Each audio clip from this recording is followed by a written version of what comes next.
Good morning. It's a beautiful early fall day and I've gotten an early start to my van work this morning. I'm going to do what I call a quick hit.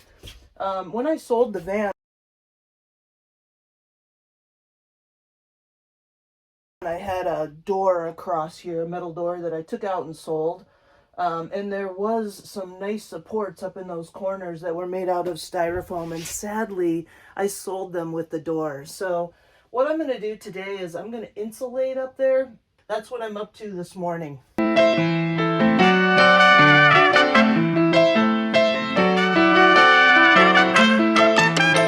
think that's pretty good. It's very snug underneath here now. And I put a couple layers in there. There are wires up in here, so I don't think I'm going to add any more. But I also filled this pillar. I've been trying to fill any pillar that I come across, any space that I can put insulation into. We'll spray this as well later. But I think we've got things pretty good and pretty packed in there. It feels really snug. What I'll be doing eventually is putting another furring strip up here. Because when I put my ceiling in, those slats will run across here, and I want it to finish underneath here.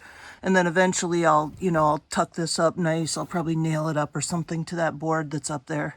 So anyway, that's another, just like I said, a little quick hit. Got something done, and it's a feel good.